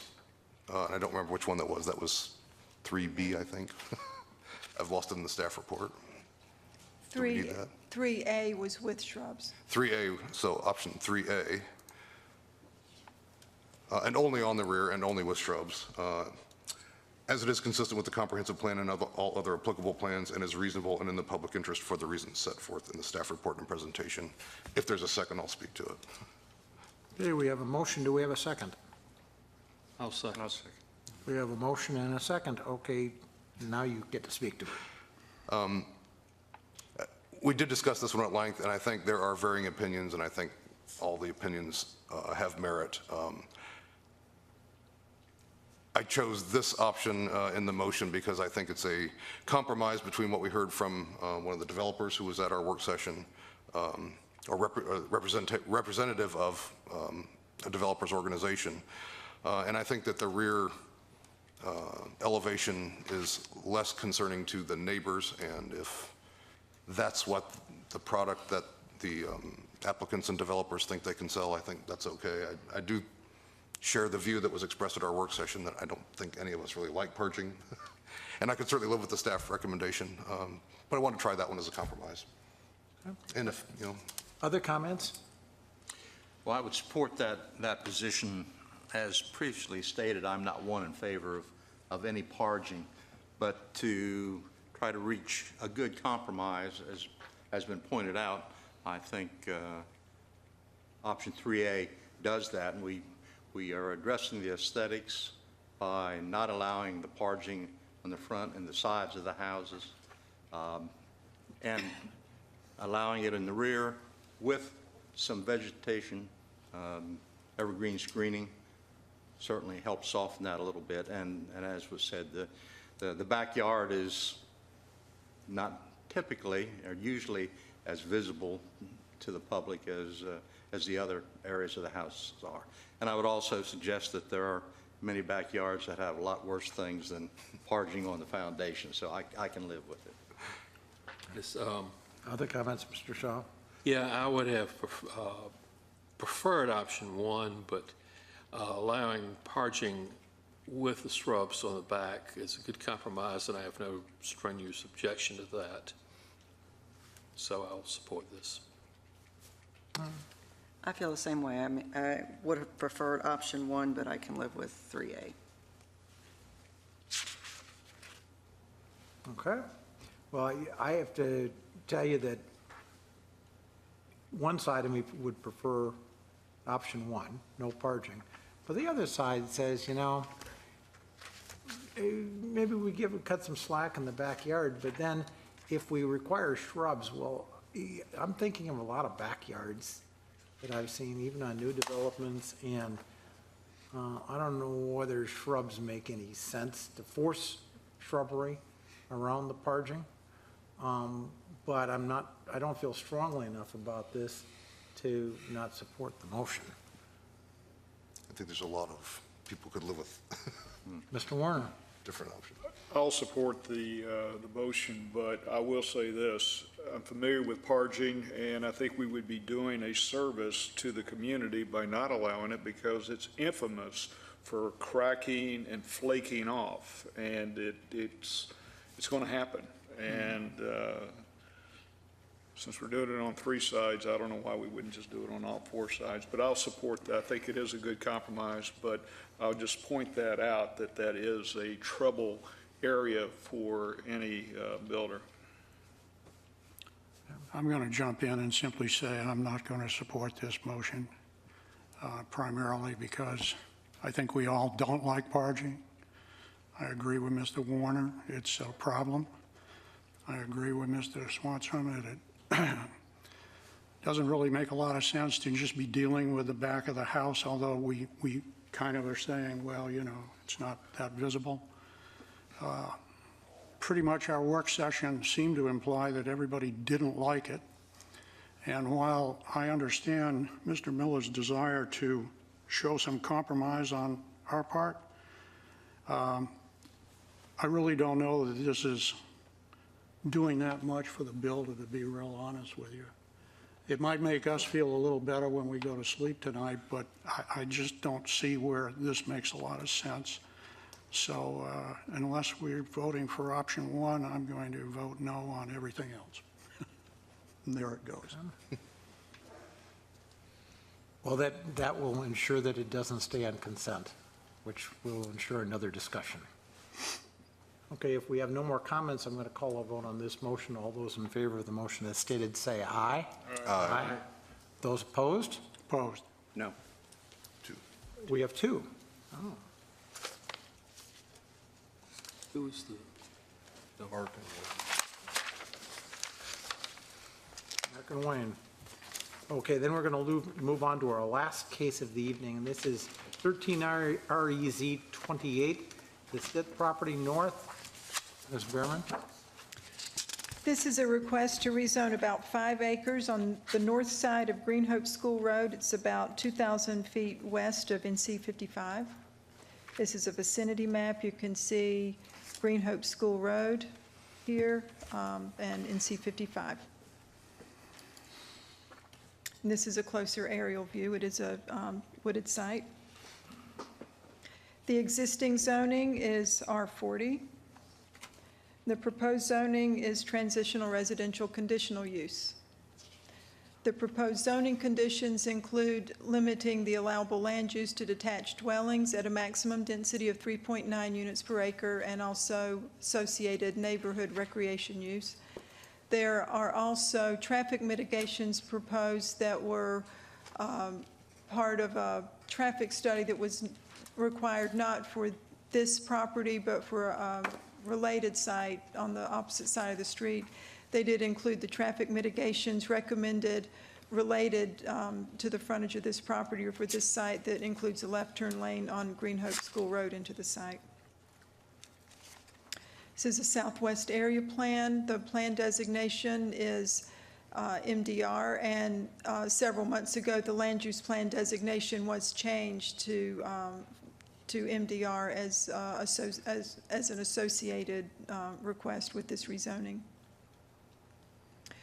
There is a small area, or not necessarily small, but there is a stream buffer that's shown on the northern property of the site. The field determination of that would be made at the time of the site plan or subdivision plan review. There is an existing greenway along the western boundary of the site. This shows the Cary Transportation Plan. Green Hope School Road is designated as a major thoroughfare. This is a notification map. Because the actual boundaries of the parcel include area on the south side of the road, there was a much larger area that was notified of the public hearing. There was a protest petition that was received. The subject property of this request is to the north here. You can see in blue the area of the protest petition. The protest petition concerns related to increased traffic, overcrowding, the oversupply of housing, a decrease in property value. There were no speakers on this case, however, at the public hearing, and there were no comments by council members. And that concludes staff's presentation. I'll be glad to answer any questions. Questions? The land use plan designation is medium density residential. As you said, the allowed density for MDR is 3 to 8 dwelling units per acre. Is that correct? 3 to 8, yes. And this is 3.9 requested. Yes. Thank you. Mr.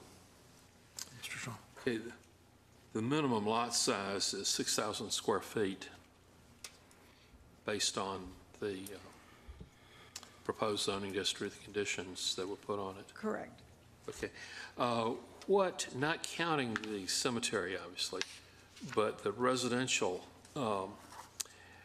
area that backs up to this, what is the size of the lots in that? The minimum lot size in the adjacent development for Highcroft Village is 5,000 square feet, according to their plan development district. Mm-hmm.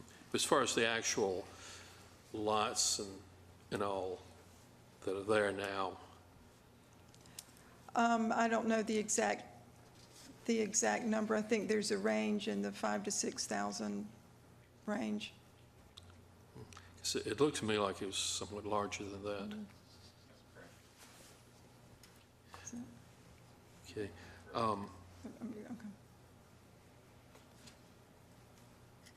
Okay, that's all that I had. Other questions?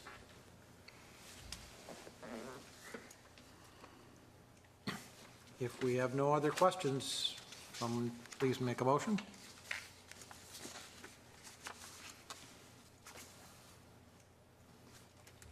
I will. I mean, I was about to say, I'm going to keep you here until midnight until somebody speaks up. To move things forward, we need a motion. So I move that the board forward case number 13 REZ 28, the Stitt property north, to Town Council with a recommendation for approval as it is consistent with the comprehensive plan and all other applicable plans and is reasonable and in the public interest for the reasons set forth in the staff report and presentation. We have a motion. Do we have a second? Second. We have a motion, and Mr. Warner, I saw you first. Discussion. I'll just say that this matches the land use plan, and the proposed density is near the lower end of what's allowed and seems reasonable and consistent with surrounding areas. Perhaps not counting the cemetery, as you said. Excuse me, can I make one correction to something that I may have misspoken about? In terms of the zoning conditions, there isn't a specific minimum lot size listed as the zoning condition, so that would default to the minimum lot size of the transitional residential district, which has been modified. I think it is 5,000 square feet. So the minimum lot size The minimum lot size in the is TR district. 5,000 square feet. Yes. I believe, Okay, in the staff report, page 2, it says 6,000, that's not correct. I believe that's that lot size was modified in an amendment. I believe that is 5,000 square feet, so that's a mistake. So that should be 5,000. So we had a question earlier, and it becomes a little bit more relevant if the minimum lot size is 5,000 square feet. The adjacent development. I can't tell you the specific sizes of those lots. My recollection, I did look at those some time ago, my recollection was that there was a range between 5,000, 6,000, 7,000 square feet for the various lot sizes through there. In looking at the plan, at the zoning for that area with the planned development district, the minimum lot size allowed is 5,000, so there certainly could be 5,000 square foot lots in that area. Just looking at the aerial photos on the county IMAPs, it appeared, and I didn't really measure them, but it appeared that they were at the lowest of those backing up to it were about 7,000 square feet minimum, and one of them in particular was quite a bit larger than that.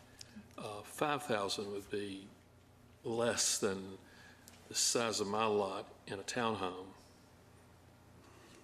So it's a very small lot.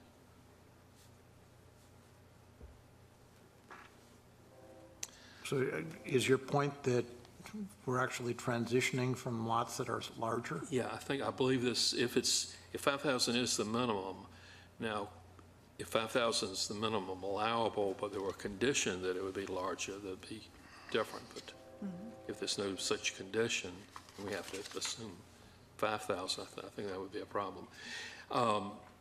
However, Mr. Chairman, that's not my primary concern. Basically, this looks like it's a good proposal and in general, fitting with the neighborhood, except for the possible problem of lot size.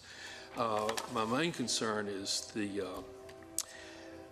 traffic. Now, I realize that the effect of this would be minimal.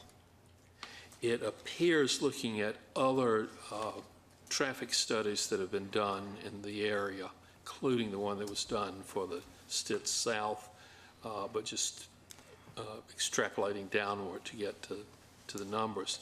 It appears this would add approximately slightly under 4 cars during the AM peak hour headed south, making a right turn onto Highway 55 and heading south towards the Highway 55 High House Road intersection.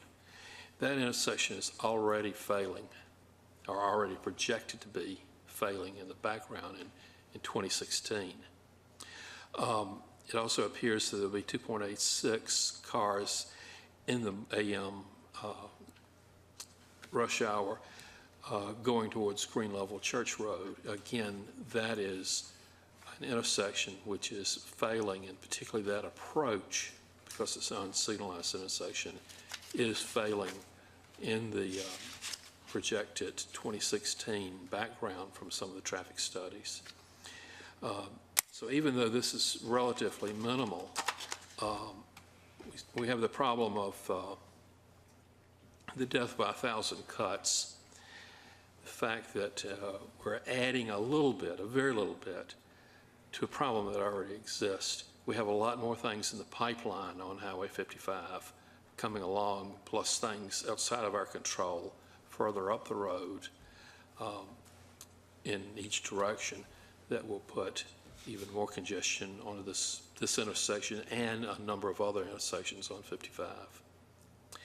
Now, I realize that the design of 55, it's a DOT-controlled road. There's not much we can do about it as far as the road, but it's not that much that the DOT can do about it. I certainly wouldn't want them to add more pavement and more lanes and make it more difficult to cross, even at the signalized intersections, which are already a problem. Basically, we have two sides of the equation leading to congestion. DOT controls one side, that's the configuration of the road. There's not much they can do about it, maybe not much they're willing to do about it, but not much they're able to do about it, but we control the other side. So this is a tough matter because it is a good development and a good proposal in many other respects. I am concerned, however, about the traffic. You raise a good point. And I think we all are sensitive to the death by 1,000 cuts. The dilemma we have is the traffic is what it is. And if we decide that traffic is a inhibitor to any proposal that comes to us, we're going to end up rejecting everything. Yes, I realize that. And this one, in terms of impact, is about as small as any project we've seen. So we get at a more fundamental question. Do we, as a matter of policy, want to reject everything because of traffic, or do we have to be a little bit more granular in our analysis? Well, it is, as I said, it's a small impact, but it is non-zero. There is some impact to a number of intersections which are already projected to be failing. So that is a concern. There are a lot of good things that have been about this project too that I do like. The fact that it is consistent, I think, with the neighborhood and appears to be possibly would be a good subdivision. So I don't want to say it's completely, be totally negative about it. This is a topic that has come up with the council, and so I think they probably would appreciate any additional thoughts we have on this particular question. Yeah, And I think, us being a Citizens Advisory Council, this is a case where we ought to advise. yeah, I think, traffic is absolutely a valid concern, no question about it. It becomes hard to single out a particular project, penalize a particular project, especially in this case when the density is at the low end and it could be much worse. So I absolutely share the concern. It's just difficult to say that this one, not being the last one in, but this particular one, again, being small, reasonably consistent and relatively low density, it's hard to single out people to penalize, and it really requires a more holistic view, and when we address things piecemeal, we don't have that option. It's unfortunate. Other thoughts? Well, I think I agree with the board. It's something that we have to look at on a whole, and with this project, you don't want to start saying, okay, this one we're going to stop. There's too much traffic and 55 is an issue. But I think the impact that this property has is so minimal that it makes sense for that piece of property. But it is something that I think going forward, we as a board have to look at, because there is a lot of traffic issues on 55, and it is not going to get better. But I don't think that this is the project to hold up. So I'll support it. Other thoughts? Well, I'm going to pipe in here. I think we're between a rock and a hard place. Traffic is a problem that's not going to go away. But if we should reject a project like this, or suggest that we reject a project like this with minimal impact, that sends a very chilling message to the development community. It says, well, Cary has decided to shut down because we've got too much traffic. I don't think that's a message we necessarily want to send. I don't know what the answer to this one is. I don't think, or to this question is, I don't think in this particular case we have a serious enough impact to make this the watershed case, if you will. Other thoughts? Have we just said, bring smaller bite-sized projects to us? That's certainly, you could hear that. And it's not a new concern. We've heard that expressed by the council, by this board in the past, that and the cumulative effect is more than the bits and pieces, but it's not anything we've solved. But if we do allow them, saying that if it's small enough, then they'll just be bringing smaller and smaller and smaller projects, each one of which will be minimal, but together it will be very big, because there are more coming. Other comments here? Okay, well, it probably is clear that I wanted to bring this up when I reported to council again, and you gave me some ammunition, so I appreciate that. I'm going to call the vote on this case. All those in favor of the motion as stated, say aye, please. Aye. Can we get hands here because, okay, so I see 8 and opposed. That motion carries 8-1. And I believe that completes our agenda for this evening. Can we have a motion to adjourn, please? I'll make a motion to adjourn. We have a motion, and we have a second. All those in favor say aye.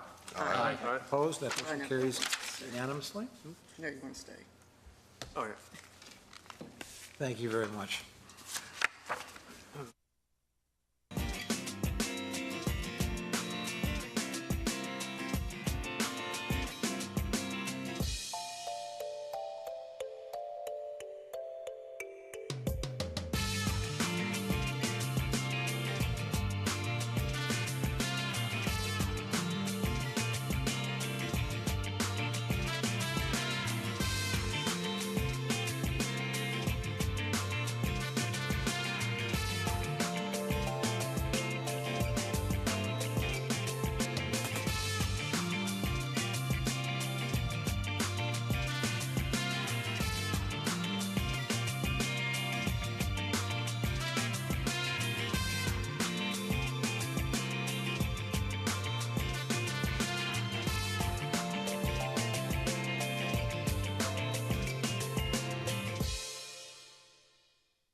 This has been a production of Cary TV.